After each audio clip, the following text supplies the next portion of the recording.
New Orleans, the only town we've come back to.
Founded in 1718, New Orleans is so old that just walking down the street is taking a walk through history.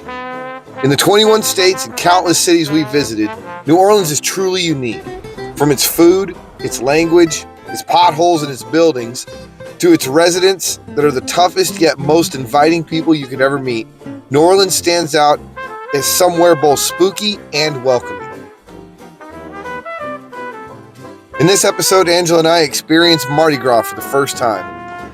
I'm going to do my best to explain what we did, what we learned, how we did it, and what not to do. I suppose I'll start with how we did it. Angela and I are not on vacation, and unfortunately, we are also not independently wealthy. Angela has to work full time, and I have to do all the other stuffs, including making these videos. I don't make any money yet, but hopefully that'll change one day. Until then, I ask that you like, subscribe, and leave a comment to get the old algorithm ball rolling. Thank you. Our favorite part of town was called the Bywater, near the canal and the river, right here in this part of town, east of the French Quarter. This area of town was perfect. Our gym was nearby. There was a little park where we could empty our portable toilet and trash.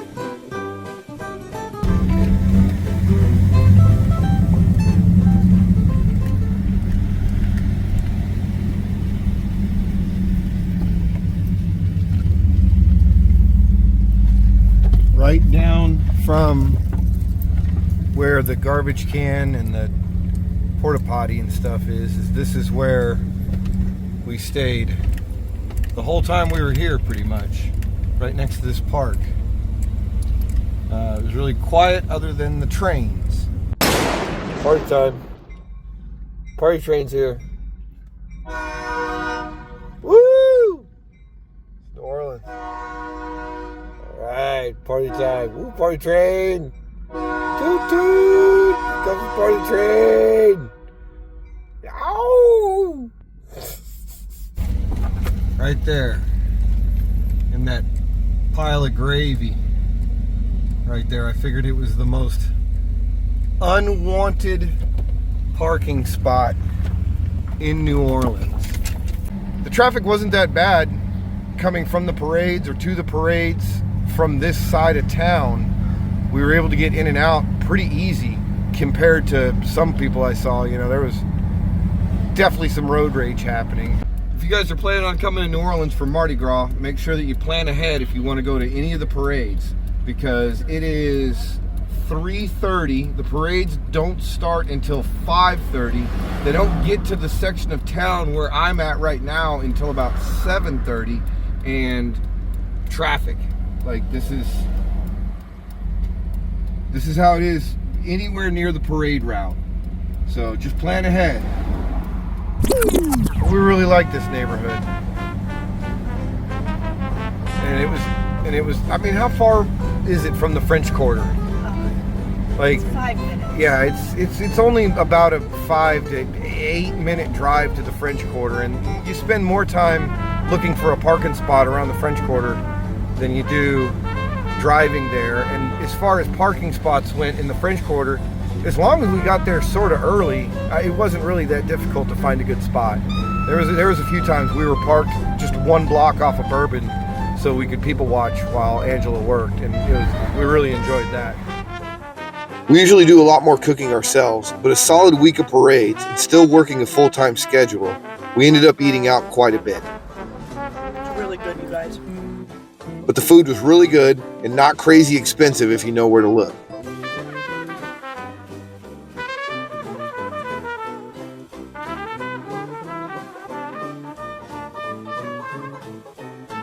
We stayed in the Bywater as much as we could, with a couple of trips to the bigger grocery store.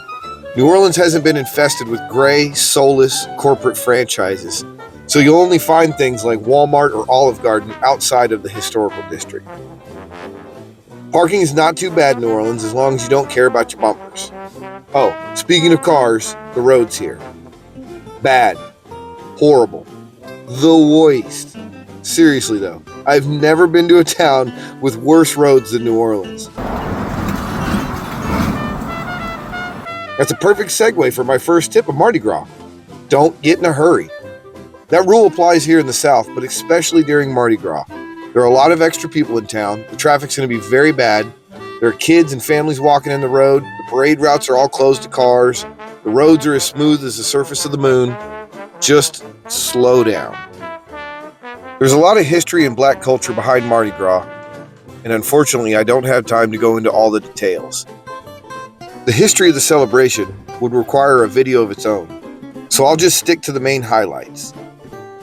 Mardi Gras starts in January, so there are smaller parades leading up to the week of Mardi Gras. I know a lot of you think Mardi Gras and think of Bourbon Street. Bourbon Street is not a cool place to go. You don't get your beads from showing skin. You get your beads from going to the parades.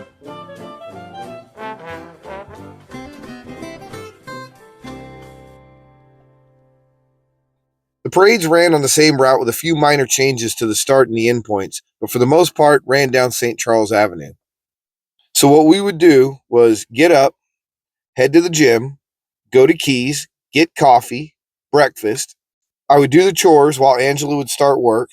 I would finish the chores around 11 a.m., 1 p.m., depending on what needed to be done, laundry, buy cat food, etc. By then it was time to head to our parking spot near the parade route. We found a good spot that was only a couple of blocks from the parade route. From there, it was easy to check on the kitty and use the bathroom.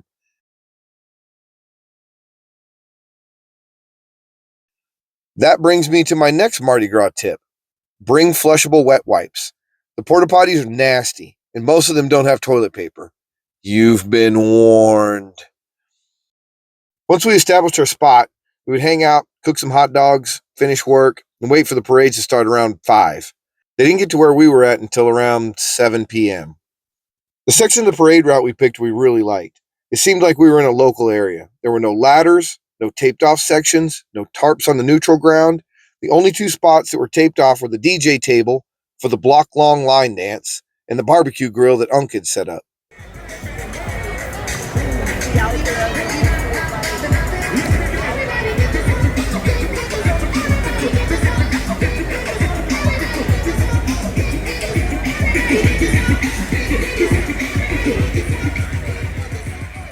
That brings me to my next Mardi Gras tip. Don't be greedy. There's plenty of room for everyone. There's plenty of loot for everyone. Don't get all bent out of shape when a group of teenagers pushes past you. They don't want your spot. They don't want your loot. They just want to scream and holler and cheer for their friends that are in the marching band.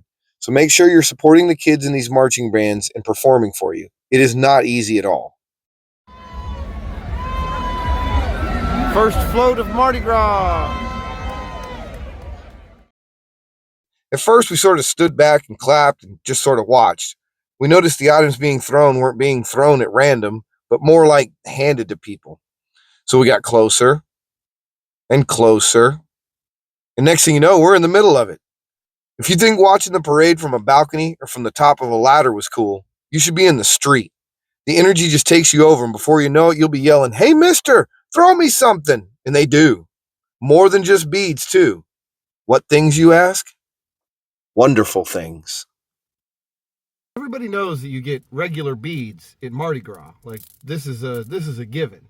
But what we didn't know was there's other things you can get at Mardi Gras. How it started was at the very first parade, I was given a big, giant light-up sword from one of the people at the front of the float. And I didn't need a giant light-up sword, so I gave it to the kid that was next to me. And, you know, of course, it was like handing over a Hattori Hanzo sword. His face lit up, you know, and he was really excited. Well, as the float passed, the guy at the end of the float gave me these glass beads. And these things are beautiful. So that started our loot frenzy, I guess you could say. Like, we realized that, you know, if we just had fun, that we were going to get more glass beads. Well, we did. We got a lot more glass beads. This is 7 solid days of parades, about 570 floats of us cheering and clapping and telling everybody happy Mardi Gras. So out of all the stuff we got, these were all the real glass beads, and these we're keeping. These are amazing. These are one of the, I've never even worn jewelry, and I've been wearing these because they're so cool. Really neat. I even have video of this one being caught off the Brontosaurus. So we'll roll the video now. But also, besides just the glass beads, there's a whole lot of other stuff that you can get. Let's tell them what they've won, Angela. Coins, hats, socks, shirts, koozies, bags, G-strings. Ooh la la. Cards, soap and toothbrush, rubber duckies, stuffed animals, a wizard hat, feather boas, bottle openers, frisbees, back scratcher, backpacks, flashlight, very fancy pen, where my fans at, Oh, a nail file. tissues, Coasters? Yeah. 2 very blingy necklaces, Those are cool. fanny pack, Very American fanny pack. the coveted coconut purse. That's awesome. So each crew has a signature throw. The signature throws are usually hand decorated by the crew members. So they're pretty special. You know, they're not something you can buy in a store or anything like that. So each one is themed as well. Morpheus was like a nighttime theme. So they gave out masks, you know, sleeping masks that were hand decorated. The King Arthur Parade gave out grails, hand decorated grails. So we are now the holders of the grail. Angela also got a hand-decorated tambourine, but we gave that away, so roll the footage of that.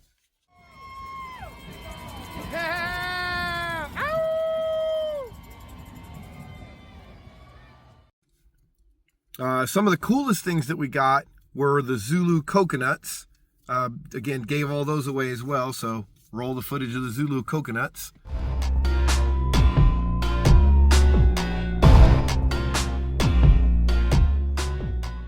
There's also some stuff that I don't even have in my hand right now. There were grits, moon pies, snacks, you name it, cotton candy.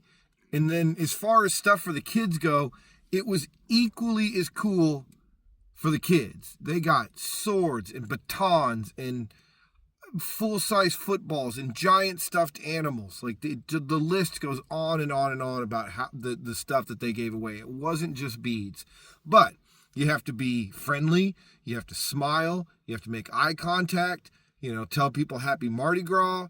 You know, that's the main thing about it, is if it looks like you're having a good time, I think you'll end up getting more stuff. And I mean, by the loot haul that we got, obviously we had a really good time. It's time to go ahead and wrap up the video. In conclusion, the main points that I wanted to make when you come down here to Mardi Gras are: be nice, slow down, don't be greedy, and plan ahead, because there's a lot that goes into this. Also, one of the things I wanted to point out was that I missed a whole lot of history when it comes to Mardi Gras. I skipped over a whole lot of stuff, and I know I did. We researched as much as we could when we went. We learned a whole lot. There's so much history, there's no way I could include it all in one video. So I know that I'm missing a whole lot of stuff. I encourage you guys to go out, research on your own, especially if you plan on going and checking it out. Find out the history of the crew, find out why they do the things they do, find out why they throw the items they throw. It's all really interesting and it's a whole lot of fun. The main takeaway from Mardi Gras is say hi to your neighbors, make friends with people, and just have a good time. All right, well, thanks for watching, everybody. We're going to hit the road. We're going to head to Washington, D.C. to go watch the cherry blossoms bloom. We'll see you then.